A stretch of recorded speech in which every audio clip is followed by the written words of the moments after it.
দিল্লিতে নির্বাচন কমিশনের কাছে বাংলা সংক্রান্ত যে তথ্য আছে তার সঙ্গে নাকি মিলছে না রাজ্যের এসআইআর প্রক্রিয়ায় এখনো পর্যন্ত উঠে আসা পরিসংখ্যান। এই আবহে গত শনিবার বৈঠক হয়েছিল রাজ্যের নির্বাচন কমিশন এবং দিল্লির আধিকারিকদের মধ্যে।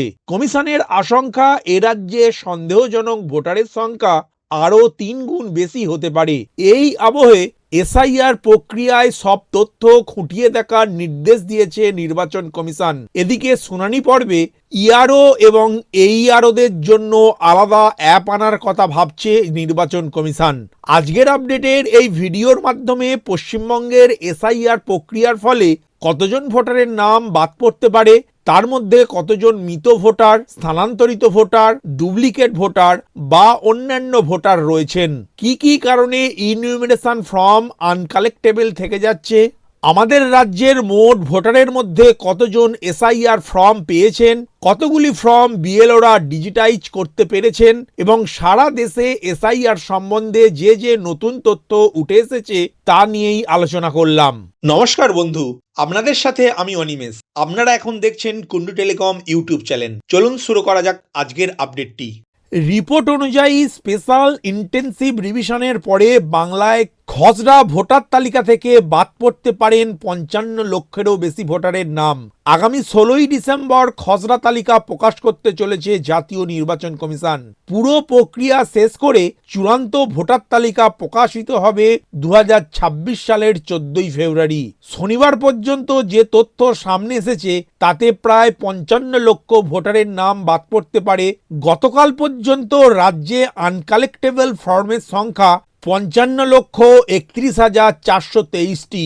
এর মধ্যে রয়েছে মৃত ভোটার 23,81,049টি, স্থানান্তরিত ভোটার 19,31,384টি, ডুপ্লিকেট ভোটার 1,28,499টি, এছাড়া অন্যান্য ভোটার 44,751টি। এই প্রসঙ্গেই উল্লেখ্য, মূলত 4টি কারণে একটি ফর্ম আনকালেক্টেবল থাকে। প্রথমত, যদি কোনো ভোটারের মৃত্যু হয়ে থাকে; দ্বিতীয়ত, যদি কোনো ভোটারের 2 জায়গায় ভোটার কার্ড থাকে; তৃতীয়ত, যদি কোনো ভোটার নিখোঁজ থাকেন; চতুর্থত, যদি কোনো ভোটার পাকাপাকিভাবে অন্যত্র স্থানান্তরিত হয়ে যান।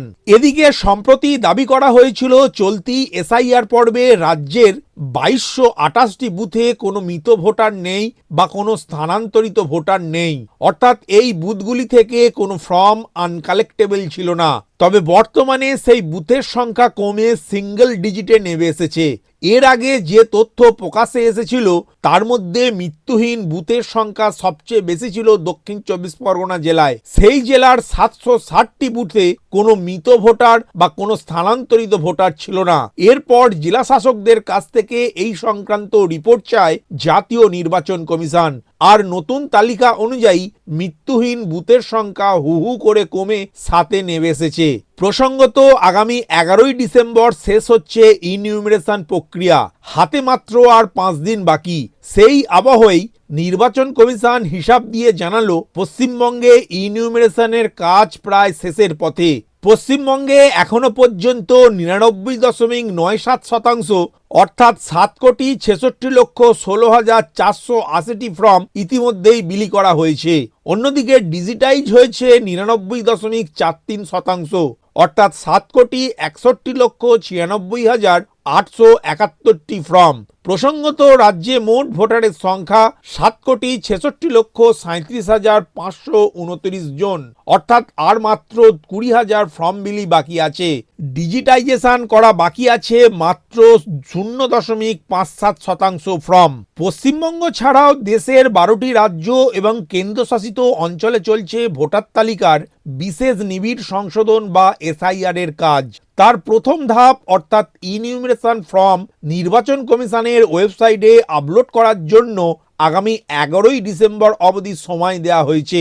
শেষ পর্বে তাই পুরো দমে ইনিউমারেশন ফর্ম বিলি, তার সংগ্রহ এবং ডিজিটাইজেশনের কাজ চলছে।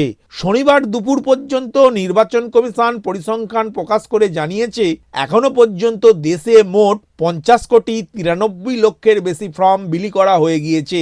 অন্যদিকে ডিজিটাইজ হয়েছে 49 কোটি ফর্ম। লাক্ষাদ্বীপ, রাজস্থান, গোয়া এবং আন্দামান নিকোবরে 100% ইনিউমারেশন ফর্ম বিলি হয়ে গিয়েছে। লাক্ষাদ্বীপ ও রাজস্থানে 100% ফর্মের তথ্য ইতিমধ্যে ডিজিটাইজও হয়ে গিয়েছে। অন্যদিকে কেরল, তামিলনাড়ু, পুদুচেরি, মধ্যপ্রদেশ, গুজরাট, ছত্তিশগড় এবং উত্তরপ্রদেশে 99%-এরও বেশি ফর্ম বিলি হয়েছে। তবে এখনো পর্যন্ত ডিজিটাইজেশনের কাজে সবচেয়ে পিছিয়ে রয়েছে উত্তরপ্রদেশ। সেখানে 94.04% ফর্মের ডিজিটাইজেশন হয়েছে। কমিশন সূত্রে খবর, প্রতিদিনই ভোটারের বিষয়ে তথ্য আসছে। আপাতত বিএলওদের প্রাপ্ত তথ্যের ভিত্তিতেই এই হিসাব মিলেছে। তারা বাড়ি বাড়ি ঘুরে ফর্ম বিলি করতে গিয়ে এই সব তথ্য পেয়েছেন। সমস্ত ইনিউমারেশন ফর্ম জমা হওয়ার পরে চূড়ান্ত হিসাব পাওয়া যাবে। সেক্ষেত্রে বাদ পড়া ভোটারের সংখ্যা যে বেশি হতে পারে তা এক প্রকার নিশ্চিত। আপাতত বাদ পড়ার তালিকায় মৃত ছাড়াও রয়েছেন একাধিক জায়গায় নাম রয়েছে এমন ভোটার, স্থানান্তরিত হয়েছেন এমনও ভোটার। বাদ পড়ার তালিকায় রয়েছে নিরুদ্দেশ হওয়া ভোটারও। 2025 সালের 27 অক্টোবরের তালিকা থেকে মোট কতজন ভোটারের নাম বাদ পড়ল তার সঠিক তালিকা জানা যাবে 16 ডিসেম্বর খসড়া ভোটার তালিকা প্রকাশের পরেই। ভিডিওটি প্রথম থেকে শেষ পর্যন্ত দেখার জন্য ধন্যবাদ। এই ইনফরমেটিভ আজকের আপডেটটি আপনার বন্ধু ও পরিচিতদের জানাতে বেশি বেশি করে শেয়ার করবেন। আর অবশ্যই কমেন্ট করবেন ভিডিও সম্বন্ধে আপনার কোনো ডাউট বা জিজ্ঞাসা থাকলে, এবং আপনার কোনো মতামত জানাবেন। ভালো থাকবেন, সুস্থ থাকবেন।